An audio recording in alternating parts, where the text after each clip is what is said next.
नमस्कार साथियों, मैं ओम प्रकाश खोजा आप सबका इस वीडियो में हार्दिक स्वागत और अभिनंदन करता हूं। कैसे हैं आप सभी? उम्मीद है सभी एकदम बढ़िया हो, स्वस्थ हो और अच्छे से अपना अध्ययन कर रहे हैं। यहाँ पर हम चर्चा करेंगे सामाजिक विज्ञान में भूगोल की पाठ्य पुस्तक समकालीन भारत सेकंड के अध्याय फर्स्ट, जिसका नाम है संसाधन और विकास। इस अध्याय के परीक्षा की दृष्टि से उपयोगी अन्य महत्वपूर्ण प्रश्नों पर चर्चा करेंगे और ये सभी प्रश्न आपके बोर्ड द्वारा दिए गए ब्लूप्रिंट के आधार पर रहने वाले हैं। आपके इस अध्याय फर्स्ट की बात करें, देखिएगा यहां पर आपके समकालीन भारत जिसका ब्लूप्रिंट आपके सामने है, जिसमें आपके टोटल 7 अध्याय हैं, जिनमें से हम यहां पर पहले अध्याय की चर्चा कर रहे हैं, संसाधन और विकास, जिसमें आपके एक वस्तुनिष्ठ प्रकार का क्वेश्चन आएगा और एक लघुतरात्मक क्वेश्चन आएगा। टोटल 2 सवाल होंगे और 3 नंबर का ये आपका अध्याय है, जिसमें 1 नंबर का वस्तुनिष्ठ रहेगा और आपके 2 नंबर का लघुतरात्मक रहेगा। हम यहाँ पर इस पूरे वीडियो के अंतर्गत बात करेंगे कुछ वस्तुनिष्ठ क्वेश्चनों की और कुछ लघुतरात्मक सवालों की बात करेंगे। यहाँ पर आपके सामने क्वेश्चन उपस्थित, क्वेश्चन आपके सामने सबसे पहले आएगा, जिसके बाद में आपको उसका आंसर सोचना है और फिर मैं आपका वहां पर उसका रिप्लाई दूंगा कि आपका इसका राइट आंसर क्या रहने वाला है और आप अपनी बोर्ड एग्जाम में इसको किस प्रकार से लेखन करेंगे। जिसमें सबसे पहले वस्तुनिष्ठ क्वेश्चनों पर चर्चा करेंगे और आपके सामने पहला ही क्वेश्चन आ रहा है, संसाधन और विकास से संबंधित है। पहला सवाल है, अवनलिका द्वारा सर्वाधिक मृदा अपरदन किस क्षेत्र में होता है? अब आपने संसाधनों को पूरी तरीके से पढ़ रखा है, अब आपने पढ़ा था अवनलिका। अवनलिका की आपने चर्चा की तो उसमें आया था अवनलिका अपर्दन। अवनलिका अपर्दन के बारे में पढ़ा भाई आपने। अवनलिका अपर्दन कैसा है? देखिएगा, जब कोई नदी प्रवाहित होती है या बहता हुआ जल जाता है तो वो बहता हुआ जल भूमि की गहराई से कटाव करते हुए जाता है, भूमि को गहराई से अपरदित करते हुए जाता है, तो वो अवनलिका अपर्दन कहलाता है। ऐसा अपर्दन कहां पर होता है? जहां पर नदियां तेजी से बहती है, इस उन क्षेत्रों में इस प्रकार का अपर्दन पाया जाता है। यहां पर आप देखेंगे कि यह अवनलिका अपर्दन पाया जाता है राजस्थान, मध्य प्रदेश और कुछ आपके उत्तर प्रदेश वाले क्षेत्रों में, जहां पर चंबल नदी का बेसिन है, यानी कि चंबल नदी बेसिन में अवनलिका अपर्दन सर्वाधिक पाया जाता है। चंबल नदी का प्रवाह क्षेत्र भी आपको पता होना चाहिए। जैसे आप राजस्थान का मानचित्र देखते हैं, कुछ इस प्रकार से ये राजस्थान का मानचित्र रहता है। इस राजस्थान के मानचित्र में यहां पर आप दक्षिण में देखेंगे, यहां पर आपका मध्य प्रदेश राज्य आता है, ये अपना राजस्थान आ जाता है और यहां पर आ जाता है उत्तर प्रदेश राज्य। यहां पर आपके मध्य प्रदेश में महू जिले से चंबल नदी का उद्गम होता है, राजस्थान में यह नदी प्रवेश करती है, राजस्थान में बहते हुए राजस्थान मध्य प्रदेश की सीमा से बहती हुई ये उत्तर प्रदेश में चली जाती है, ये चंबल नदी। और इसी चंबल नदी के प्रवाह क्षेत्र में यहां पर आपके जो आपके अवनलिका अपर्दन पाया जाता है, चाहे यहां पर आपका कोटा का क्षेत्र हो, बारां का क्षेत्र हो, या फिर यहां पर आपके सवाई माधोपुर, करौली, धौलपुर, इन सभी क्षेत्रों में चंबल में अवनलिका अपर्दन पाया जाता है। अगला क्वेश्चन आपके सामने है, काजू की फसल के लिए सर्वाधिक उपयुक्त मृदा कौन सी है? काजू की खेती की जाती है। अब काजू की खेती कहां पर होती है, तो इसके लिए आपको राज्यों का पता होना चाहिए कि इसकी खेती कहां होती है। केरल में,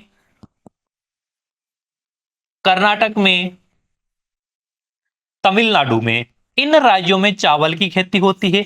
यानी कि यह क्षेत्र कौन सा है? अधिकतर चावल की खेती। जब भारत, दक्षिण भारत का मानचित्र देखते हैं तो उसमें जो तटवर्ती राज्य हैं, दक्षिण के जो तटवर्ती राज्य हैं, यहां पर और कुछ आपके तमिलनाडु वाले क्षेत्रों में यहां पर चावल, इसकी काजू की खेती होती है। और यहां पर कौन सी मिट्टी का क्षेत्र पाया जाता है? तो यहां पर आप देखेंगे लाल लेटेराइट मिट्टी का क्षेत्र है। कौन सा क्षेत्र है? लाल लेटेराइट मिट्टी। तो जो लाल लेटेराइट मिट्टी वाला क्षेत्र है वो चावल, काजू की फसल के लिए सर्वाधिक उपयुक्त मिट्टी होती है। ये मिट्टी आपके दक्षिण भारत के क्षेत्रों में पाई जाती है, विशेष रूप से केरल, तमिलनाडु, कर्नाटक के क्षेत्रों में। अगला सवाल आपके सामने है, भारत में निम्नीकृत भूमि है, भारत में निम्नीकृत भूमि कितनी है? देखिएगा, यहां पर आपको भूमि निम्नीकरण का पूछा है। निम्नीकृत भूमि, निम्नीकृत का अर्थ क्या है? ऐसी भूमि या ऐसी मृदा जिसके गुणों में कमी आई है। गुणों में कमी आने का मतलब क्या है? उसकी उपजाऊ क्षमता में कमी आई है। वो मिट्टी जितनी पहले पैदावार दे रही थी कृषि में, उतनी पैदावार अब नहीं दे रही है, यानी कि कृषि की दृष्टि से अनुपयुक्त होती जा रही है। ऐसी मृदा को निम्नीकृत मृदा कहते हैं। जिसके आगे कारण कौन कौन से होते हैं, उन कारणों की भी हम आगे विस्तार से चर्चाएं करेंगे। जैसे कारणों में आता है कि भाई जल आक्रांता की समस्या हो जाती है, अत्यधिक मात्रा में कीटनाशकों या फिर रासायनिक खादों का प्रयोग करना हो सकता है। तो इस प्रकार से भारत में निम्नीकृत भूमि कितनी है, 13 करोड़ हेक्टेयर भूमि है जो निम्नीकृत हो चुकी है कृषि की दृष्टि से, वो अब अनुपयुक्त हो चुकी है, पहले उपयुक्त हुआ करती थी। चौथा सवाल आपके सामने है कि एक पुस्तक है इस्माइल इज ब्यूटीफुल, इसके लेखक कौन है। बहुत ही बढ़िया क्वेश्चन है, डायरेक्ट पूछा जाने वाला क्वेश्चन है, आपको इसमें सीधा कोई किंतु परंतु नहीं है, याद रखना है। आपके इस्माइल इज ब्यूटीफुल पुस्तक के लेखक कौन है, तो वो लेखक आते हैं आपके सुमेशर नामक विद्वान, जिन्होंने पुस्तक लिखी है इस्माइल इज ब्यूटीफुल। सीधा याद रखना भाई, डायरेक्ट पूछा जाने वाला क्वेश्चन है। प्रथम अंतरराष्ट्रीय पृथ्वी सम्मेलन कहां पर हुआ। पृथ्वी सम्मेलन, पहला अंतरराष्ट्रीय पृथ्वी सम्मेलन, देखिएगा हमारे पर्यावरण को बचाने की दृष्टि से विश्व के विभिन्न राष्ट्राध्यक्ष एक स्थान पर इकट्ठा हुए, यानी कि पूरी पृथ्वी के, यानी कि अधिकांश देशों के राष्ट्राध्यक्ष एक स्थान पर बैठकर पर्यावरण और वायुमंडल के बारे में चर्चा कर रहे हैं, तो उसको पृथ्वी सम्मेलन नाम दिया गया था। और ये हुआ था आपका रियो डी जेनेरो में। कहां हुआ था, जून 1992 में हुआ, ब्राजील के रियो डी जेनेरो शहर में। ब्राजील कहां पर है, दक्षिण अमेरिका महाद्वीप का एक देश है, दक्षिण अमेरिका महाद्वीप का एक देश है, सबसे बड़ा देश क्षेत्रफल की दृष्टि से ब्राजील है। और वहीं पर आपका रियो डी जेनेरो नामक शहर है, उस शहर में जून 1992 में प्रथम पृथ्वी सम्मेलन आयोजित हुआ।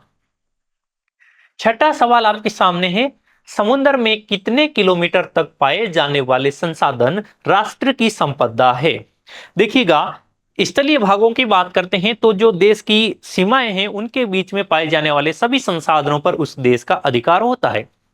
फिर आप स्थल के अलावा देखते हैं तो भारत के तटवर्ती क्षेत्रों में आपके समुद्री सीमाएं पाई जाती है, विशाल समुद्री क्षेत्र है, आपके आपके इधर अंडमान सागर है, अरब सागर है, बंगाल की खाड़ी है, दक्षिण में पूरा का पूरा हिंद महासागर विस्तृत है। तो इन समुद्री क्षेत्रों में भारत का कहां तक आपके विस्तार, समुद्र के क्षेत्र में कहां तक भारत है वो संसाधनों का उपयोग कर सकता है, संसाधनों का दोहन कर सकता है, तो वो कितना क्षेत्र होता है, वो आधार रेखा से 12 समुद्री मील। अब यहां पर 12 समुद्री मील की गणना कहां से कहां तक करते हैं, तो इसमें देखिएगा जैसे जो आपके भारत की इस प्रकार की जो तट रेखा पाई जाती है कि भाई इस प्रकार की ये जो कटी फटी तट रेखा है, इस तट रेखा के जो ये वाले आगे मिले हुए बिंदु है इनको इस प्रकार से मिलाते हुए एक आधार रेखा खींची जाती है। ये क्या खींची जाती है, ये रेखा खींची जाती है, इसे कहा जाता है आधार रेखा। ये जो मैं यहां पर आपके येलो कलर वाली खींच रहा हूं ये क्या है, आधार रेखा। इस आधार रेखा से 12 नॉटिकल माइल या फिर 12 समुद्री मील, कितनी, ये कितनी दूरी है इधर, 12 समुद्री मील,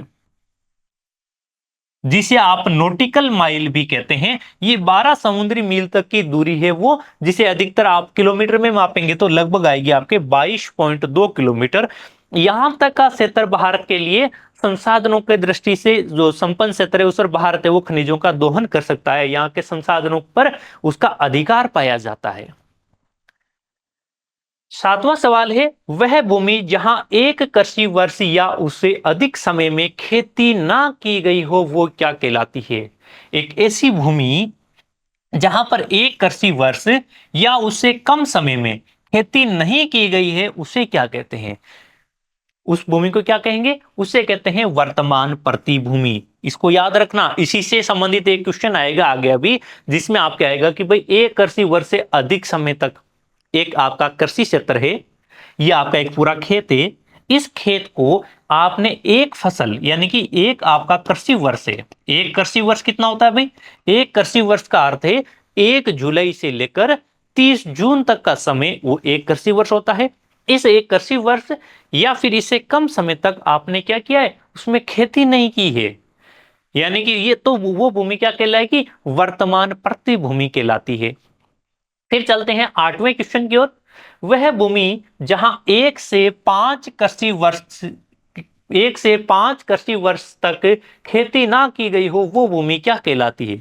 ये आपका खेत है, इस खेत पर आपने 1 से लेकर 5 कृषि वर्षों तक आपने खेती नहीं की है तो इस भूमि को क्या कहेंगे? इसे कहेंगे आप पुरातन कृषि भूमि। यानी कि अगर आप 1 कृषि वर्ष या इससे कम समय तक खेती नहीं करते हैं, खेती नहीं करते हैं, तो वो कहलाती है वर्तमान प्रतिभूमि। वर्तमान प्रतिभूमि कहलाती है। अगर वहीं आप 1 कृषि वर्ष से लेकर 5 कृषि वर्ष, 1 कृषि वर्ष से लेकर 5 कृषि वर्ष तक खेती नहीं करेंगे तो वो भूमि क्या कहलाएगी? वो कहलाएगी आपकी पुरातन कृषि भूमि। ठीक है, इन दोनों को याद रखना, यहां से क्वेश्चन बनने की पूरी पूरी संभावनाएं रहती है।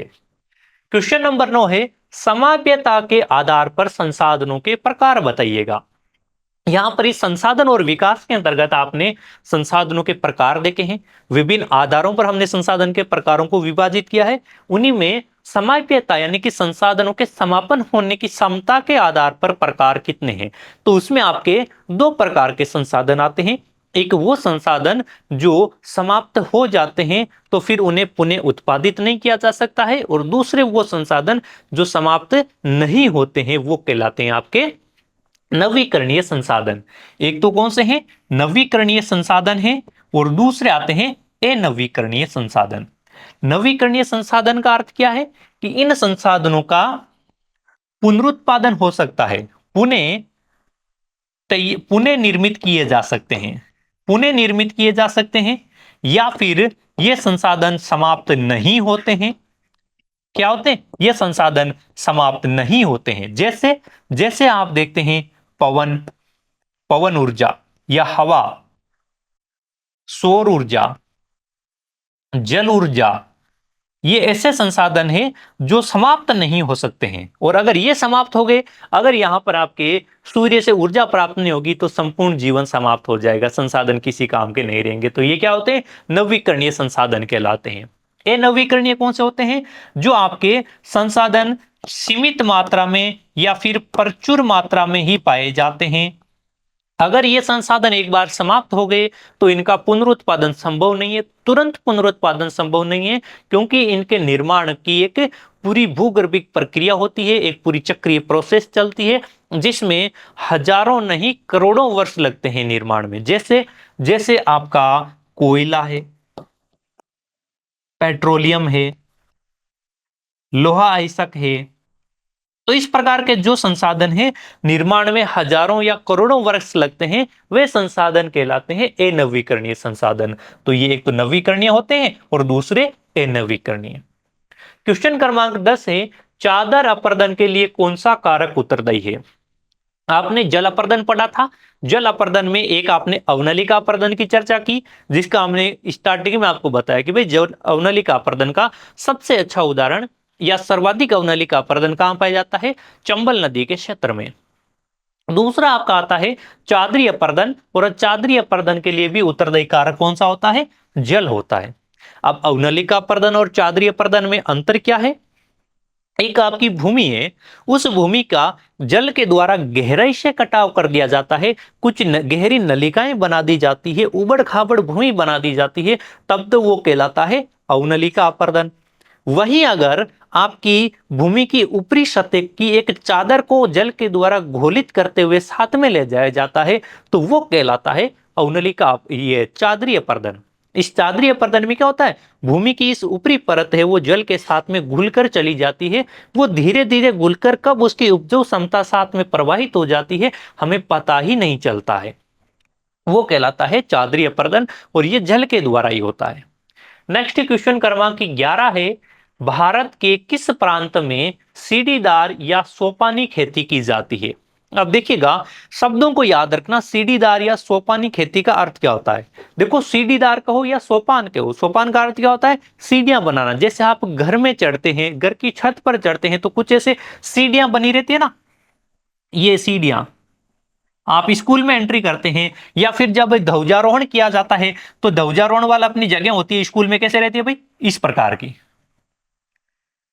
फिर यहां पर आपके बीच में ध्वजारोहण होता है, ठीक है, ध्वजारोहण वाला पोल लगा होता है। तो इसके ये जो सीढ़ियां रहती है ना, अब इसी प्रकार की सीढ़ियां बनाते हुए किसी स्थान पर कृषि की जाती है, तो उस कृषि को क्या कहते हैं, उस कृषि को सोपानी या फिर सीढ़ीदार कृषि कहते हैं। जो ये स्टेप बने हुए हैं ना, ये स्टेप आपके सीढ़ी या सोपान कहलाते हैं। और इस प्रकार की भूमि को इस प्रकार से कट करते हुए ऐसी खेती की जाती है, तो वो सीढ़ीदार या सोपानी कृषि कहलाती है।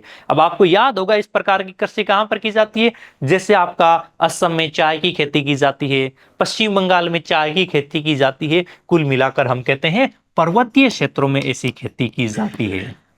ऐसी खेती पर्वतीय क्षेत्रों में क्यों करते हैं, ताकि वहां पर मृदा का अपरदन कम हो, क्योंकि जल यहां से बहेगा तो यहां पर जल की गति धीमी हो जाएगी, तो मृदा का अपरदन कम होगा। वहीं अगर पूरा पहाड़ ऐसे होगा तो यहां पर जल तेजी से बहेगा और भूमि निम्नीकृत ज्यादा हो जाएगी। तो ये खेती की जाती है उत्तराखंड, हिमाचल प्रदेश, सिक्किम, असम और मेघालय जैसे राज्यों में।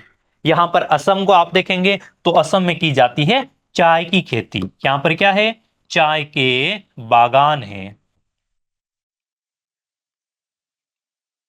फिर आते हैं आगे लघुतरात्मक सवाल, क्योंकि इसे अध्याय में से आपके एक वस्तुनिष्ठ क्वेश्चन रहेगा, जिसमें यहां पर हमने छोटे छोटे सवालों का चयन किया था, वन लाइनर क्वेश्चन, यानी कि एक शब्द में आंसर देने वाले। और फिर अब आगे यहां पर हम लघुतरात्मक सवालों की चर्चा करेंगे, जिनमें आपको आंसर 2 से 3 लाइनों में देने होते हैं। पहला सवाल आपके सामने है, भारत में भू निम्नीकरण के कारण समझिएगा। यहां पर आपको पूछा है भू निम्नीकरण। भू निम्नीकरण, अब ये होता क्या है, देखो, भूमि का निम्नीकरण होना, निम्नीकरण का अर्थ क्या है, यहां पर आपके मृदा के गुणों का ह्रास होना, मृदा के गुणों का ह्रास या फिर गुणों में कमी होना ही भू निम्नीकरण कहलाता है। अब यहां पर आपको भू निम्नीकरण के कारण सुझाने हैं, यानी कि कारण समझाने, कौन कौन से कारण हो सकते हैं, मृदा के गुणों में कमी कैसे हो सकती है। अब ऐसा क्वेश्चन आए तो पहले आपको सोचना है कि भाई इसमें हमें लिखना क्या है। तो ये तो पता चल गया कि मृदा में गुणों में जो कमी होती है वो भू निम्नीकरण होता है। अब ये किन कारणों से हो सकता है, तो यहां पर आपको दिमाग में सोचना है कि भाई कौन सा कारण हो सकता है। तब आपका विचार आएगा कि जब आपके अपरदन हो जाएगा, मृदा का अपरदन हो जाएगा। बिल्कुल जाहिर सी बात है, अगर अपरदन होगा तो भूमि की उपजाऊ क्षमता, जो ऊपरी उपजाऊ परत है वो हट जाएगी, भूमि उबड़ खाबड़ हो जाएगी, तो उससे गुणों में कमी हो जाएगी। यहां पर आप कहेंगे कि भाई अतिचारण, अतिचारण यानी कि जो पशुओं का अतिचारण है उसकी वजह से हो जाएगी। भाई बहुत ही बड़े आपके रेवड़ आएंगे, बड़ी मात्रा में पशु आएंगे, तो उनके खुरों से भूमि की उपजी ऊपरी परत है वो ढीली होती जाएगी और उससे अपरदन बढ़ेगा, उससे आपके निम्नीकरण हो जाएगी, भूमि गुणों में कमी आ जाएगी। इसी प्रकार से आप कहेंगे कि अगर वहां पर क्या हो जाए कि भाई जैसे कुछ अवशिष्ट पदार्थ डाल दिए जाएं, अवशिष्ट पदार्थ डाल दिए जाएं, जो कौन से आते हैं, औद्योगिक अवशिष्ट पदार्थ हैं, उनकी वजह से हो जाएगा। अगर वहां पर आपके अत्यधिक सिंचाई कर दी जाए, अत्यधिक सिंचाई कर दी जाए, तो उसे जल आक्रांता जैसी या सेम की समस्याएं उत्पन्न हो जाती है। तो इन कारणों से क्या होता है, भूमि निम्नीकरण होता है। तो ऐसे बिंदु आप सोचेंगे तो फिर आपको एक बिंदुवार यहां पर लिखना है कि भाई कौन से कारण हो सकते हैं, जल के कारण मृदा अपरदन होना, अति सिंचाई के कारण जल आक्रांता होना, या इसी को कहा जाता है सेम की समस्या। सेम की समस्या का अर्थ क्या है, या जल आक्रांता का अर्थ क्या है, मिट्टी में पानी की मात्रा बहुत अधिक हो जाती है। अति पशुचारण वे वन उन्मूलन के कारण, अति पशुचारण और वन उन्मूलन से क्या होता है कि भाई मृदा की जो ऊपरी परत है वो ढीली हो जाती है। जब भूमि पर पेड़ लगा होता है, ये एक यहां पर मान लीजिएगा कि मिट्टी में आपके एक पेड़ लगा हुआ है, तो पेड़ लगा हुआ है तो पेड़ की ये जो जड़ें रहती है, ये जड़ें आसपास की मिट्टी को बांधे हुए रखती है, बांधे हुए रखेगी, तो यहां पर मिट्टी का अपरदन नहीं होगा। जैसे ही आप इस पेड़ को यहां से काट देंगे तो इस मिट्टी की जो जड़ें हैं वो सूख जाएगी और भूमि पर इसकी जो मृदा पर जो पकड़ होती है कम हो जाएगी। तो यहाँ की जो मृदा की चट्टान है वो क्या हो जाएगी, असंगठित हो जाएगी, असंगठित हो जाएगी, अर्थात ढीली हो जाएगी। तो इस वजह से यहाँ पर अपर्दन होने लग जाएगा और अपर्दन होने से भूमि निम्नीकृत हो जाएगी। इसी प्रकार की क्रिया अति पशुचारण के कारण होती है। मृदा का लवणीय और क्षारीय हो जाना, मृदा में लवणीय तत्व या क्षारीय तत्वों की अधिकता हो जाना, उद्योगों से निकलने वाले अवशिष्ट या गंदे रसायन युक्त पानी के द्वारा यहां पर मृदा के गुणों में कमी हो जाना। तो ये प्रमुख कारण है जो भूमि को निम्नीकृत करते हैं। क्वेश्चन नंबर 2 है भू निम्नीकरण के उपाय समझिए। भू निम्नीकरण के कौन कौन से उपाय हैं, यानी कि ये तो हमने यहां पर जाने कि भाई भूमि निम्नीकृत हो जाती है तो उसके कारण कौन कौन से होते हैं। अब यहां पर बताना है कि निम्नीकरण हो चुकी है तो उसको किस प्रकार से बचाया जा सकता है, उसके उपाय क्या हो सकते हैं। तो देखिएगा, जो कारण है उन्हीं कारणों से आपके उपाय निकलते हैं। जैसे जैसे अधिक से अधिक वृक्षारोपण करके, हमने कहा कि जब हम वनों को काट देंगे तो मृदा असंगठित हो जाएगी, तो अपर्दन होगा और उसकी वजह से निम्नीकृत हो जाएगी। तो यहां पर उसका उपाय क्या आ जाता है कि भाई ज्यादा से ज्यादा वृक्षारोपण करो और वन उन्मूलन को रोक दो, तो आपकी भूमि निम्नीकृत नहीं होगी। मरुस्थलीय तथा अन्य क्षेत्रों में होने वाले अति पशुचारण को रोक लो। मरुस्थलीय क्षेत्रों में होता है पशुचारण ज्यादा, हाँ, तो उसमें आपके इस अतिचारण को रोक लो। हमने कहा कि भाई अतिचारण की वजह से भी मृदा की ऊपरी परत असंगठित होती है, उससे अपर्दन होता है और फिर वहां पर आपकी निम्नीकृत हो जाती है, तो उसको रोक लो। फिर हमने कहा कि अधिक मात्रा में जब हम रासायनिक उर्वरक काम में लेते हैं, कीटनाशक लेते हैं, तो भूमि निम्नीकृत होती है। तो यहां पर लिख देंगे रासायनिक उर्वरकों के स्थान पर जैविक खाद का इस्तेमाल कर लो। जैविक खाद क्या होती है, जो रासायनिक के क्रियाओं से निर्मित नहीं होती है, जैसे जैसे आपकी वर्मी कंपोस्ट होती है जो केंचुए द्वारा बनाई जाती है, या फिर आपके पशुओं की जो गोबर की खाद होती है वो खाद है, ये जैविक खाद का उपयोग कर लेंगे तो भूमि निम्नीकृत होने की बजाय भूमि के गुणों में वृद्धि हो जाएगी, उसकी उपजाऊ क्षमता में वृद्धि हो जाती है। जनसंख्या वृद्धि को कम करके, जनसंख्या वृद्धि को कम कैसे करेंगे, जनसंख्या वृद्धि को कम करने से क्या होगा कि भाई जनसंख्या वृद्धि अगर आपकी कम होगी तो उसकी वजह से वो आपके संसाधनों पर दबाव कम पड़ेगा, दबाव कम पड़ेगा तो भूमि पर आपके हम अपर्दन कम करेंगे, अतिचारण नहीं हो पाएगा, भूमि को हम अत्यधिक सिंचित नहीं करेंगे। तो इस वजह से जनसंख्या वृद्धि को कम करने से भी भूमि निम्नीकरण को रोका जा सकता है। अगला सवाल है संसाधनों के अत्यधिक दोहन से होने वाली समस्याएं स्पष्ट कीजिएगा। हम संसाधनों का बहुत अधिक मात्रा में दोहन कर लेंगे तो इससे क्या समस्याएं आ सकती है।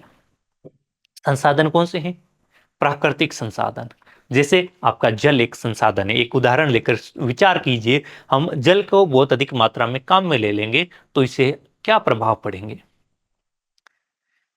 आने वाली पीढ़ियों के सामने पेयजल का संकट आ जाएगा, सिंचाई के लिए कृषि का संकट सिंचाई के लिए कृषि संबंधी संकट आ जाएंगे, यानी तो कृषि संबंधी संकट आएंगे तो खाद्यान्न पर विपरीत प्रभाव पड़ेगा, भूखमरी की समस्याएं उत्पन्न हो जाएगी। इसी प्रकार से बहुत सी औद्योगिक गतिविधियां हैं जो बिना पानी के संचालित नहीं हो सकती है, तो उन पर नकारात्मक प्रभाव पड़ेगा। तो इस प्रकार से संसाधनों का जब हम आवश्यकता से अधिक दोहन करेंगे तो इससे बहुत सारी समस्याएं हमारे सामने आती है।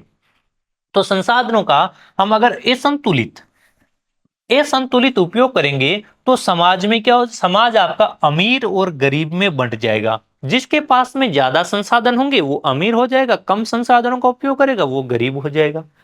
संसाधनों का असंतुलित या अंधाधुंध उपयोग के कारण ओजोन परत क्षरण, पर्यावरण प्रदूषण और भूमि निम्नीकरण व भूमंडलीय तपन जैसी वैश्विक समस्याएं उत्पन्न हो जाएगी। अब ये तो समाज आपके गरीब अमीर में बट रहा है, दूसरी तरफ हम आवश्यकता से अधिक या अंधाधुंध उपयोग करेंगे तो इससे कुछ वैश्विक समस्याएं उत्पन्न होती है।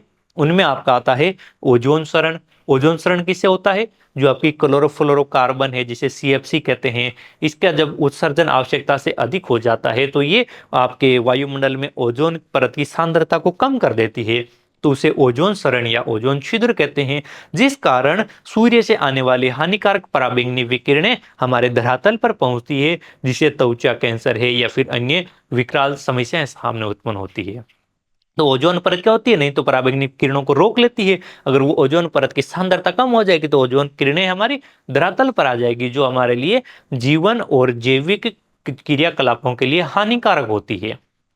इसी प्रकार से पर्यावरण प्रदूषण हो जाएगा, इसी प्रकार से आपके इस भू निम्नीकरण की समस्या आएगी, भूमंडलीय तपन, वैश्विक रूप से तापमान में वृद्धि बहुत ज्यादा हो जाएगी। तो ये इस प्रकार की समस्याएं हमारे संसाधनों के अत्यधिक दोहन की वजह से होती है। अब यहां पर जो हमने चर्चा की, जैसे ओजोन क्षरण है, पर्यावरण प्रदूषण है, भू निम्नीकरण है और भूमंडलीय तपन है, इनमें सबसे जो ये वैश्विक समस्याएं हैं, इनमें सबसे अधिक कौन से संसाधनों के दोहन के कारण होता है? तो ये होता है आपके पेट्रोलियम का दोहन करना,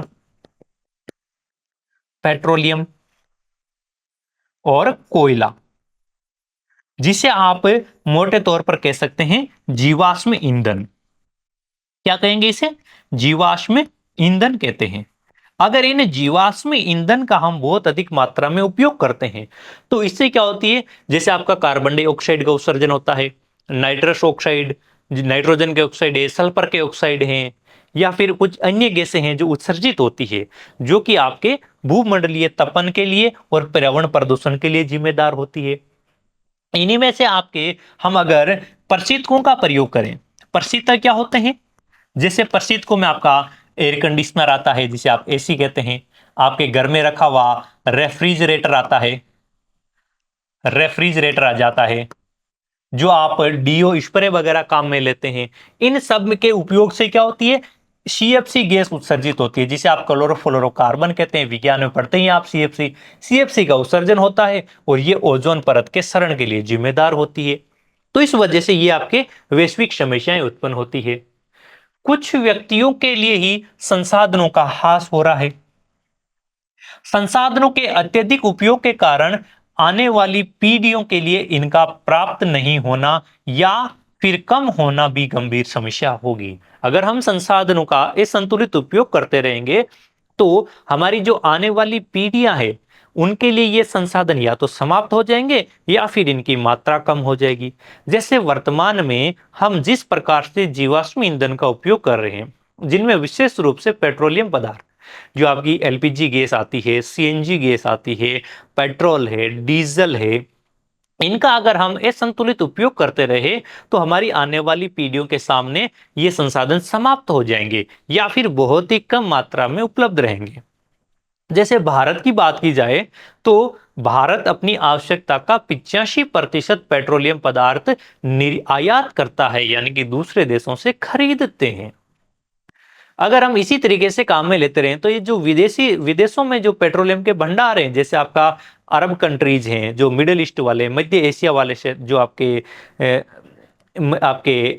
जो अरब प्रायद्वीप वाला क्षेत्र है, संयुक्त अरब अमीरात है, सऊदी अरब है, ईरान है, या फिर दक्षिण अमेरिका की तरफ वेनेजुएला है, या फिर रसिया है, इन क्षेत्रों में जो पेट्रोलियम के भंडार है, ये भंडार भी धीरे धीरे समाप्त हो जाएंगे। तो हमारी आने वाली पीढ़ियों के सामने या तो ये संसाधन बहुत कम रहेंगे या फिर लगभग समाप्त हो जाएंगे। अगला क्वेश्चन है, मृदा अपरदन को रोकने के उपाय या मृदा संरक्षण को समझिए। अब हमने मृदा अपरदन को देखा था कि भाई, जैसे भी हमने पिछले किसी क्वेश्चन में चर्चा की थी कि भाई जब चादरीय अपरदन होता है तो मृदा की ऊपरी परत आपके हट जाती है, जल के साथ में घुलकर बह जाती है, या फिर अवनलिका अपरदन होता है तो गहरे गड्ढे या फिर नलिकाएं पड़ जाती है मृदा पर। तो इस वजह से क्या होता है, ये मृदा अपरदन होता है। तो इस मृदा अपरदन के कारण बहुत सारी आपके समस्याएं उत्पन्न होती है, भूमि निम्नीकृत हो जाती है, भूमि का उपजाऊपन कम होना हो जाता है। तो इसके उपाय क्या हो सकते हैं या फिर हम मृदा को कैसे संरक्षित कर सकते हैं, उन पर आपको चर्चा करनी है।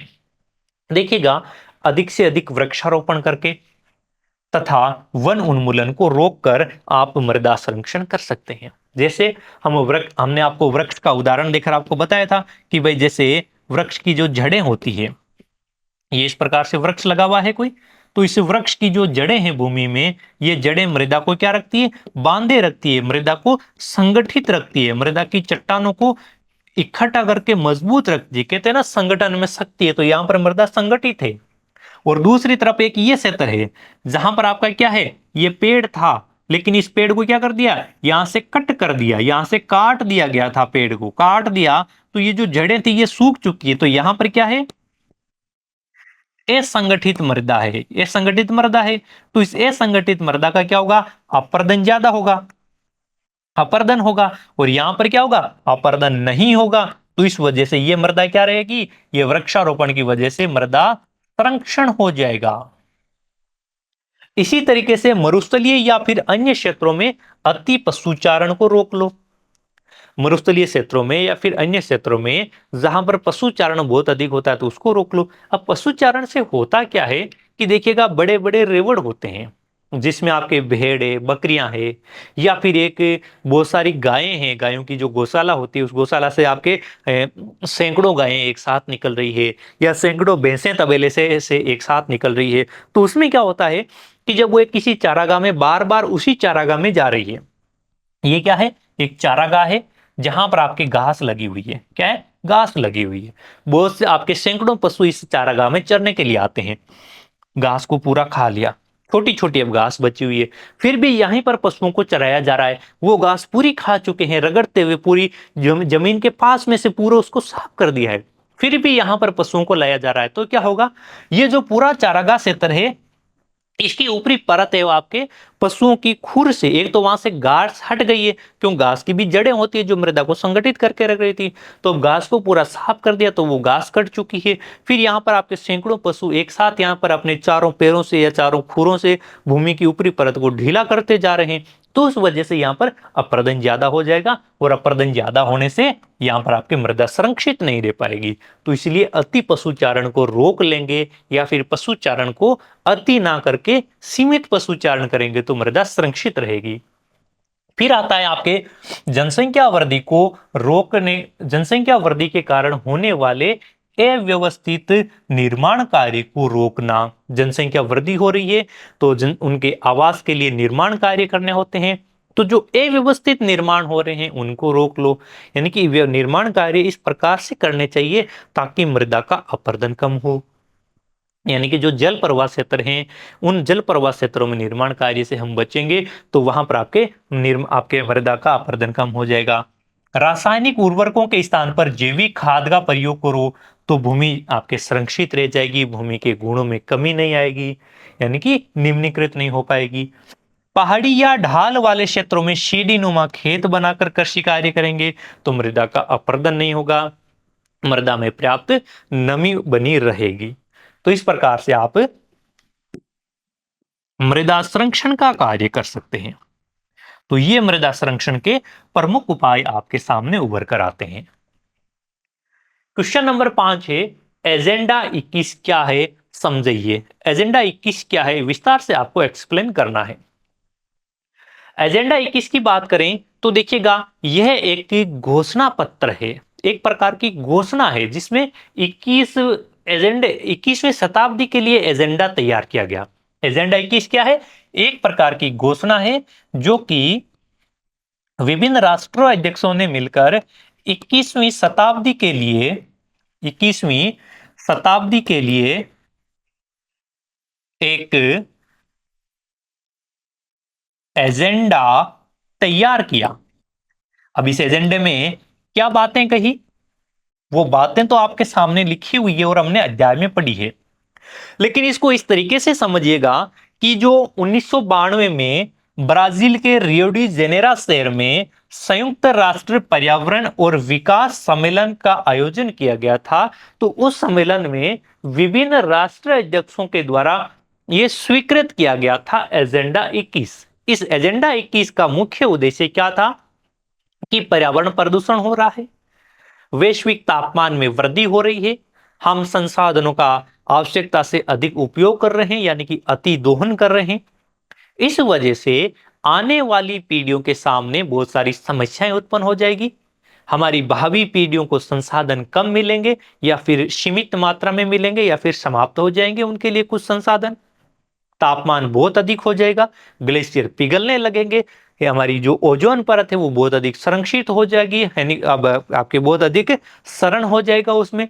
तो इस प्रकार की जो ये समस्याएं हैं, इन सभी इस प्रकार की समस्याओं को मद्देनजर रखते हुए एक पूरा घोषणा पत्र तैयार किया गया कि भाई हमें जो आने वाली हमारी 21वीं शताब्दी है, 1992 कौन सी शताब्दी का समय था, 20वीं शताब्दी का, कहा कि कुछ समय बाद में 21वीं शताब्दी लगेगी, तो 21वीं शताब्दी में हमें किस प्रकार से हमारी विकास कार्यों को आगे बढ़ाना है, कैसी विकास योजना रखनी है ताकि पर्यावरण संरक्षित रह जाए। इस प्रकार का घोषणा पत्र है जो जून 1992 में ब्राजील के रियो डी जेनेरो शहर में संयुक्त राष्ट्र और पर्यावरण विकास सम्मेलन के तत्वाधान में राष्ट्र अध्यक्षों द्वारा स्वीकृत किया गया, जिसका मुख्य उद्देश्य क्या था? भूमंडलीय सतत पोषणीय विकास हासिल करना। ये भूमंडलीय सतत पोषणीय विकास हासिल करना, ये भूमंडलीय सतत पोषणीय विकास क्या है? तो जो मैंने अभी आपको बातें बताई है कि भाई जो सारी बातें वो इसी में समाहित है, उन सभी बातों का एक सारांश है भूमंडलीय सतत पोषणीय विकास हासिल करना। तो ये था आपका एजेंडा 21। अगले सवाल की ओर बढ़ते हैं। बांगर और खादर में अंतर स्पष्ट कीजिए। बांगर और खादर क्या है? ये बातें तो आप आसानी से समझते हैं, सिंपल सा क्वेश्चन है। जब आप पिछली क्लासों में आप भूगोल पढ़ रहे थे, यानी कि जो ये भारत की भूगोल आपके पिछली क्लासों में थी, जहां पर आपने गंगा नदी का डेल्टाई क्षेत्र पढ़ा होगा, जहां पर आपने गंगा नदी के मैदानी क्षेत्र पढ़े होंगे, उनमें आपने खादर बांगर की भी चर्चा की थी। तो खादर बांगर क्या होता है? ये आपके दोनों के दोनों ही क्या होते हैं? समानता। देखो ये अंतर लिखना है, अंतर से पहले आपको समानता जाननी है। समानता क्या है? दोनों के दोनों ही जलोढ़ मैदानी क्षेत्र हैं। बांगर क्या है? पुराना जलोढ़ मैदानी क्षेत्र है, जहां पर वर्तमान में बाढ़ का पानी नहीं पहुंचता है। बाढ़ का पानी नहीं पहुंचता है तो वहां पर नवीन जलोढ़ मृदा का जमाव नहीं होता है। जबकि खादर क्या है? खादर नवीन जलोढ़ मैदान है, जहां पर प्रतिवर्ष बाढ़ के पानी का फैलाव होता है और उसके द्वारा वहां पर नवीन जलोढ़ मृदा भी निक्षेपित की जाती है, इसलिए ये ज्यादा उपजाऊ मैदानी क्षेत्र होते हैं और नदी के पास में होते हैं। तो देखो बांगर क्या है? पुराना जलोढ़ मैदान है, अर्थात पुरानी जलोढ़ मृदा के मैदान है, वो बांगर के नाम से जाना जाता है। और बांगर मृदा में कंकर ग्रंथियों की मात्रा ज्यादा होती है। बांगर मृदा में क्या होते हैं? कंकर ग्रंथियों की मात्रा ज्यादा होती है। दूसरी तरफ आप खादर की चर्चा करेंगे तो ये नया या फिर नवीन जलोढ़ मृदा है जो खादर के नाम से जानी जाती है। और खादर में बांगर मृदा की तुलना में ज्यादा महीन या फिर बारीक कण पाए जाते हैं। और जितने मृदा में ज्यादा बारीक कण होंगे, मृदा में नमी धारण करने की क्षमता ज्यादा होगी, और नमी धारण करने की क्षमता ज्यादा होगी तो मृदा है वो उपजाऊ भी ज्यादा रहेगी। 7वां सवाल है, विकास में संसाधन, प्रौद्योगिकी और मानव की भूमिका के पारस्परिक संबंध को स्पष्ट कीजिएगा। जो विकास कार्य हो रहा है या फिर हमारा जो विकास हो रहा है, उसमें संसाधन, प्रौद्योगिकी और मानव, इन तीनों की पारस्परिक भूमिका को स्पष्ट कीजिए। देखिएगा, एक आपके वन क्षेत्र है या फिर एक खनिज है। खनिज क्या होते हैं? एक अयस्क के रूप में आते हैं, जो एक प्रकार की चट्टान होती है जो हमारे पृथ्वी के आंतरिक भागों में पाई जाती है। वो चट्टान पृथ्वी के अंदर पड़ी है और पृथ्वी के ऊपर हम पड़े हुए हैं, यानी कि हम निवास कर रहे हैं। अब हमारे पास में टेक्नोलॉजी आई तो हमने ये पहचाना कि पृथ्वी में इतनी गहराई पर इस प्रकार की चट्टानें हैं और उन चट्टानों से हम इस प्रकार के खनिज प्राप्त कर सकते हैं। जैसे यहां पर आपके लोहा अयस्क की चट्टानें हैं, तो हमें पता लगा कि इतनी गहराई पर लोहा अयस्क की चट्टानें हैं। वो हमने कैसे पता लगाई? वो हमने पता लगाई प्रौद्योगिकी के माध्यम से। फिर प्रौद्योगिकी के माध्यम से हमने उसकी खुदाई की, उस चट्टान को हमने बाहर निकाला, उसका हमने शोधीकरण किया, यानी कि उसमें से हम अशुद्धियों को हटाएं। अशुद्धियां हटाने से हमें क्या मिला? हमें वहां पर मिला लोहा अयस्क, यानी कि लोहे अंश मिले, लोहा धातु प्राप्त हुई। और उस लोहे धातु को हम फिर इस्पात में या फिर अन्य रूप से उपयोग में लेते हैं। तो वो क्या हो गया? एक प्रकार का संसाधन। तो लोहा अयस्क जब हम टेक्नोलॉजी के माध्यम से किसी भी चट्टान या फिर हम चट्टान या फिर अन्य उत्पाद को या फिर अन्य सामग्री को जो हमारी पृथ्वी पर पड़ी है, उनको हम हमारी टेक्नोलॉजी को काम में लेते हुए मानव के उपयोगी बना लेते हैं, तो वो संसाधन हो जाता है। तो इनमें पारस्परिक संबंध क्या है वो बताना है। देखो, किसी क्षेत्र के विकास के लिए संसाधनों की उपलब्धता एक आवश्यक शर्त है, लेकिन संसाधन किसी प्रदेश के विकास में तभी योगदान दे सकते हैं जब वहां उपयुक्त प्रौद्योगिकी विकास हो और संस्थागत परिवर्तन किया जाए। यानी कि ये जो लोहा अयस्क है, ये तो हजारों सालों से पृथ्वी के अंदर पड़े हुए हैं, संसाधनों के रूप में है। लेकिन ये संसाधन कब उपयोगी हुए? जब हमारे पास में टेक्नोलॉजी आई, हम इन संसाधनों के बारे में जानने लगे और इनके क्या उपयोग हो सकते हैं और इनको हम हमारे उपयोग योग्य कैसे बना सकते हैं, इनकी अशुद्धियों को कैसे हटा सकते हैं, तब जाकर ये संसाधन हमारे लिए उपयोगी हुए। यानी कि संसाधन किसी देश के या प्रदेश के विकास के लिए आवश्यक शर्त होती है, लेकिन ये संसाधन कब काम आएंगे? जब उन संसाधनों को काम में लेने के लिए उपयुक्त प्रकार की टेक्नोलॉजी या प्रौद्योगिकी हमारे पास में होगी। यानी कि अगर किसी क्षेत्र में मानव होगा, वहां पर संसाधन होंगे और वहां पर टेक्नोलॉजी होगी, तीनों एक साथ होंगे, तभी वहां पर अच्छा विकास हो पाएगा। अतः विकास में संसाधनों की उपलब्धता के साथ साथ इसमें प्रौद्योगिकी और मानव की गुणवत्ता का भी योगदान रहता है। इस प्रकार से यह संबंध पाया जाता है। संसाधनों के वर्गीकरण को समझिएगा। अब हमने इस अध्याय की शुरुआत में आपने संसाधनों का वर्गीकरण पढ़ा है। संसाधन कितने प्रकार के होते हैं, इसके हमने विभिन्न आधारों पर प्रकार जाने थे। जैसे जैसे हमने जाना कि भाई संसाधन है वो समाप्यता के आधार पर, उपयोग के आधार पर, स्वामित्व के आधार पर, इस प्रकार से विभिन्न आधारों पर हमने संसाधनों का वर्गीकरण किया। वही वर्गीकरण आपको यहां पर लिखना है। जैसे संसाधनों का वर्गीकरण निम्न प्रकार से किया जा सकता है, जिनमें सबसे पहला आता है उत्पत्ति के आधार पर। सबसे पहला क्या आता है? उत्पत्ति के आधार पर। तो हमने जाना जैव संसाधन और अजैव संसाधन। जैव संसाधन कौन से होते हैं? ऐसे संसाधन जिनके निर्माण में जीवाश्म का उपयोग हुआ है। जैसे जैसे आपका आता है जैव संसाधनों में आपका कोयला, पेट्रोलियम, ये क्या है? जैव संसाधन है। इसी प्रकार से अजैव संसाधन कौन से होते हैं? जिनमें जीवाश्म नहीं होता है, कार्बन की मात्रा नहीं होती है। जैसे आपका लोहे अयस्क है, तांबा है, ये सारे क्या है? अजैव संसाधन है। जैव संसाधनों में और कौन सा आ जाता है? जैसे आपका वन संपदा है, मानव खुद है, वो जैव संसाधन है एक प्रकार का।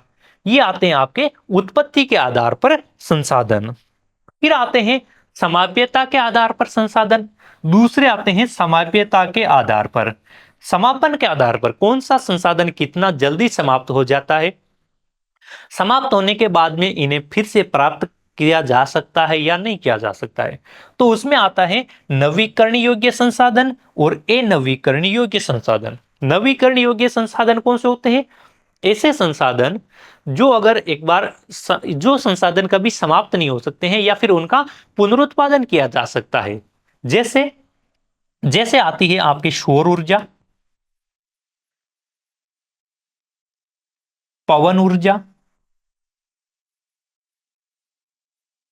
ये क्या है? ये आपके नव जल ऊर्जा। जल भी समाप्त हो जाएगा तो क्या होगा? जल समाप्त नहीं होता है और जल समाप्त हो जाएगा तो पूरा जीवन समाप्त हो जाएगा। अनवीकरणीय संसाधन, ऐसे संसाधन जो अगर एक बार समाप्त हो जाए तो उनका पुनरुत्पादन तुरंत संभव नहीं हो पाता है। उनका पुनरुत्पादन तो हो जाता है लेकिन होने में करोड़ों समय लग जाते हैं, लाखों करोड़ों समय लगते हैं। जैसे जैसे आपका पेट्रोलियम है, लोहा अयस्क है, कोयला है, ये अनवीकरणीय संसाधन है। फिर आता है स्वामित्व के आधार पर संसाधन। भाई अधिकार किसका है? संसाधनों पर अधिकार किसका है? तो उसमें अधिकार की बात आती है तो सबसे पहले मेरा पर्सनल अधिकार है। जैसे मेरे पास में ये क्या है? एक मार्कर होता है, तो ये मार्कर मान लीजिएगा कि ये मेरा खुद का है, तो ये क्या है? ये मार्कर मेरे स्वामित्व में है, मेरा व्यक्तिगत संसाधन है। ये सामुदायिक संसाधन, मान लीजिएगा कि ये मान लीजिएगा कि ये मार्कर है जो मैं स्कूल में ही ले रहा हूं आपको पढ़ाने के लिए, पूरे समुदाय के द्वारा ये सुविधाएं उपलब्ध करवाई गई है, ये पैनल लगवाया गया है, तो ये क्या हो जाता है? एक प्रकार का सामुदायिक संसाधन हो जाता है। राष्ट्रीय संसाधन, अगर किसी संसाधन पर पूरे देश का अधिकार है, देश की सरकार का अधिकार है, तो वो राष्ट्रीय संसाधन हो जाता है। अगर सभी देशों का समान अधिकार है तो वो अंतरराष्ट्रीय स्वामित्व के संसाधन हो जाते हैं। जैसे समुद्रों के बारे में कहा जाता है, समुद्र क्या है, अंतरराष्ट्रीय स्वामित्व के संसाधन होते हैं, जिसमें कहते हैं भाई 12 नॉटिकल माइल है तक उस स्थान तक, आधार रेखा से 12 नॉटिकल माइल तक संसाधन है वो किसी देश की व्यक्तिगत किसी देश की राष्ट्रीय संपदा होती है, और उसके आगे का पूरा जो विशाल अथाह समुद्री क्षेत्र है वो अंतरराष्ट्रीय संसाधन होता है। विकास के आधार पर संसाधनों की बात करेंगे तो ये आपके संभावी विकास, विकसित भंडार और संचित कोष, ये इस प्रकार से 3 प्रकार के संसाधन पाए जाते हैं। क्वेश्चन नंबर 9 है, शुद्ध या निवल बोया गया क्षेत्र तथा सकल कृषि क्षेत्र में अंतर बताइएगा। देखो, हम कृषि क्षेत्रों को पढ़ते हैं, भूमि के प्रकार होते हैं ना, उन भूमि के प्रकारों में जैसे आपने पीछे हमने चर्चा की थी, आपके जो वस्तुनिष्ठ प्रकार के क्वेश्चन थे उनमें हमने चर्चा की थी, एक तो वर्तमान प्रतिभूमि और एक पुरातन प्रतिभूमि की, जिसमें हमने कहा कि अगर एक कृषि वर्ष या उससे कम समय तक आपने अपने खेत में कृषि कार्य नहीं किया है तो वो वर्तमान प्रतिभूमि कहलाती है। इसी प्रकार से अगर आपने एक कृषि वर्ष से अधिक लेकिन 5 कृषि वर्ष से कम समय तक, यानी कि 1 से 5 कृषि वर्ष तक आपने भूमि पर कृषि कार्य नहीं किया है तो वो कृषि कहलाती है, वो भूमि कहलाती है पुरातन कृषि भूमि। वो तो वहां पर आपने पढ़ा। उसी प्रकार से आपके भूमि के प्रकार 2 और आ जाते हैं, एक तो आता है निवल बोया गया क्षेत्र और एक सकल बोया गया क्षेत्र। इनको भी याद रखना, ये दोनों भी बहुत ही महत्वपूर्ण है। अब देखो, निवल बोया गया क्षेत्र कहो या फिर शुद्ध बोया गया क्षेत्र, वह भूमि जहां पर फसलें बोई जाती है और काटी जाती है वो निवल बोया गया क्षेत्र कहलाता है। वह भूमि जिस पर फसलें उगाई वे काटी जाती है शुद्ध बोया गया या निवल बोया गया क्षेत्र कहलाता है। फिर आता है सकल बोया गया क्षेत्र। एक कृषि वर्ष में एक बार से अधिक बोए गए क्षेत्र को शुद्ध बोए गए क्षेत्र में जोड़ दिया जाए तो वे सकल बोया गया क्षेत्र कहलाता है। जैसे जो एक ऐसा क्षेत्र है, मान लीजिएगा कि आपके पास में 10 हेक्टेयर भूमि है, तो ये क्या है, 10 हेक्टेयर भूमि है जिस पर आप फसलें बोते हैं, फसलें काटते हैं, तो वो निवल बोया गया क्षेत्र हो जाता है। अब इसी क्षेत्र पर आपने क्या कर दिया, निवल बोया गया क्षेत्र आपके पास में 10 हेक्टेयर है।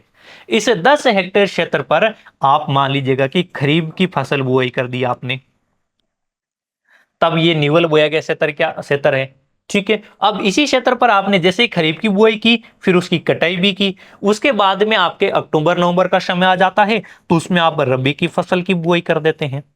कितने हेक्टर पर कर रहे हैं, इसी 10 हेक्टर पर करते हैं। अब आपका ये 10 हेक्टर क्या है, निवल बोया गया क्षेत्र है जिस पर आप फसलें उगाते हैं, फसलें काटते हैं। अब आपने यहां पर एक फसल बोली और उसी कृषि वर्ष के अंतर्गत आप एक दूसरी फसल और बो लेते हैं, तो ये कितना हो गया, 10 हेक्टर में तो आपने खरीफ की फसल बोई, 10 हेक्टर में आपने रबी की फसल बोई, तो कुल मिलाकर आप 20 हेक्टर में फसलों की बुआई कर चुके हैं एक ही स्थान पर 10 हेक्टर वाले क्षेत्र में। तो ये 20 हेक्टर क्षेत्र क्या हो जाता है आपका, सकल कृषिगत बोया गया क्षेत्र। आपके पास में कृषि भूमि तो 10 हेक्टर ही है, लेकिन आप एक से अधिक फसलों की बुआई कर लेते हैं, तो इससे आप जो निवल बोए गए क्षेत्र में कितनी बार बुआई कर रहे हैं, कितने हेक्टर पर कर रहे हैं, उसको निवल बोए गए क्षेत्र में आप ऐड कर लेंगे तो वो आपका शुद्ध बोया गया क्षेत्र हो जाता है। फिर अगला क्वेश्चन आता है, नवीकरणीय और अनवीकरणीय योग्य संसाधनों में अंतर स्पष्ट कीजिएगा। नवीकरणीय संसाधन क्या है, अनवीकरणीय संसाधन क्या है, इनमें आपको अंतर लिखना है। तो ये रहा आपके सामने अंतर। नवीकरणीय संसाधन क्या होते हैं, जो भाई आपके जिनको पुनः उत्पादित किया जा सकता है, इनसे प्रदूषण नहीं होता है, ऐसे संसाधन नवीकरणीय संसाधन होते हैं। जैसे जैसे आपका सौर ऊर्जा है, पवन ऊर्जा है, जल ऊर्जा है, सतत उपयोग के बाद भी समाप्त नहीं होते हैं और इनके उपयोग से प्रदूषण भी नहीं होता है। सौर ऊर्जा, पवन ऊर्जा और जल ऊर्जा। फिर आते हैं अनवीकरणीय संसाधन, सतत उपयोग के बाद भी समाप्त होने का डर रहता है और इनके उपयोग से प्रदूषण भी फैलता है, तो ये कहलाते हैं अनवीकरणीय संसाधन। जैसे कोयला और पेट्रोलियम, तो ये हो जाते हैं नवीकरणीय और अनवीकरणीय संसाधनों में अंतर। अगला सवाल आता है, संसाधनों के संरक्षण की आवश्यकता क्यों है। हम विभिन्न प्रकार के संसाधन पढ़ चुके हैं, पूरा आपने चैप्टर पढ़ा है, बहुत सारे क्वेश्चन यहाँ पर हल कर चुके हैं। हम संसाधनों के प्रकार भी जान चुके हैं कि विभिन्न आधारों पर प्रकार कौन से होते हैं। लेकिन अब आपको बताना है कि संसाधनों के संरक्षण की आवश्यकता क्यों है। देखिएगा, संसाधनों के अत्यधिक दोहन और विवेकहीन उपयोग के कारण संरक्षण आवश्यक हो जाता है। हम बहुत अधिक दोहन कर रहे हैं, विवेकहीन उपयोग कर रहे हैं, इसलिए हमें संरक्षण की आवश्यकता है। सतत विकास के लिए संसाधनों का संरक्षण आवश्यक है। अगर हमारा सतत विकास करना है, हमारे देश का, हमारे पृथ्वी का सतत विकास करना है, तो हमें संसाधनों के संरक्षण की आवश्यकता रहती है। अब आप सतत विकास के बारे में क्या जानते हैं। देखिएगा, एक ऐसा विकास जिसकी वजह से भावी पीढ़ियां, एक ऐसा विकास जिसके कारण वर्तमान समय में संसाधनों का समुचित उपयोग हो सके और भावी पीढ़ी के लिए भी पर्याप्त मात्रा में संसाधन उपलब्ध रह जाएं। इस प्रकार का जो विकास किया जाता है वो विकास सतत विकास कहलाता है। और सतत विकास में संसाधन फोकस में रहते हैं, इसलिए हमें संसाधनों के संरक्षण की आवश्यकता है। संसाधनों का नियोजन किस प्रकार से कर सकते हैं, समझिए। संसाधनों का नियोजन कैसे कर सकते हैं, इनकी योजना कैसे बना सकते हैं, कैसे इनको नियोजित किया जा सकता है, इसे समझाना है। देश में पाए जाने वाले संसाधनों की पहचान करना। सबसे पहले तो क्या करना होगा, आपके देश में कौन से संसाधन पाए जा रहे हैं उनकी पहचान कर लो। संसाधनों की गुणवत्ता और मात्रा का अनुमानित मापन कर लो कि भाई हमारे देश में इस प्रकार के ये संसाधन पाए जाते हैं, उनकी एक लिस्ट बना ली जाती है, फिर उनकी गुणवत्ता और मात्रा का अनुमानित मापन कर लिया जाता है। जैसे हमारी सरकारें बजट इत्यादि या फिर अन्य जो आप उनकी परियोजनाएं और प्रोजेक्ट होते हैं उनमें ये आंकलन सरकारें करती है। देश में पाए जाने वाले संसाधनों से संबंधित विकास योजनाएं लागू करना, प्रौद्योगिकी कौशल का विकास करना। अब आपके सामने सारी संसाधन की लिस्ट आ गई, कौन से संसाधन हमारे पास में उपलब्ध हैं, कितनी गुणवत्ता है उनकी, कितनी मात्रा है, एक लिस्ट ये तैयार हो जाती है। फिर आपके जो संसाधन पाए जा रहे हैं, इन संसाधनों का उपयोग करते हुए हम कौन सी विकास योजना बना सकते हैं, उस विकास योजना को बनाकर लागू कर दो। अब ये विकास योजना हम बनाएंगे, हम इन संसाधनों का उपयोग करेंगे, संसाधनों से निर्माण कार्य करेंगे या फिर अन्य कोई प्रोजेक्ट चलाएंगे, तो उसमें कौशल गतिविधियां किस प्रकार की होंगी, उन कौशल का विकास भी कर लो। तो ऐसा कार्य करने से आप संसाधनों को एक व्यवस्थित तरीके से नियोजित कर पाते हैं। तो ये थे आपके अध्याय क्रमांक 1 संसाधन और विकास से संबंधित अति महत्वपूर्ण क्वेश्चन, जो आपके बोर्ड एग्जाम की दृष्टि से बहुत ही महत्वपूर्ण होने वाले हैं। उम्मीद करता हूं कि आप इस पूरे अध्याय को समझ पाए होंगे। इस अध्याय से आने वाले वस्तुनिष्ठ और लघुत्रात्मक प्रश्नों को कैसे हल करना है ये बातें समझ पाए होंगे। और ये अति महत्वपूर्ण क्वेश्चन है, इनको बार बार रिवाइज करने का प्रयास करना। ऐसे जो सवाल हैं इनके उत्तर आप बिना देखें अपनी भाषा में लिखने का प्रयास करना, ताकि आपका अच्छा अभ्यास होगा, लेखन शैली अच्छी होगी, आपके शब्द सटीक और सीमित मात्रा में चयनित होंगे, तो जो आपके एग्जामिनर है आपको अधिक से अधिक मार्क्स भी देगा। तो मिलते हैं हम ऐसे ही मजेदार सेशन के साथ नेक्स्ट अध्याय के अन्य महत्वपूर्ण सवालों के साथ। तब तक आप सभी का धन्यवाद। हंसते रहें, मुस्कुराते रहें और मस्त रहें।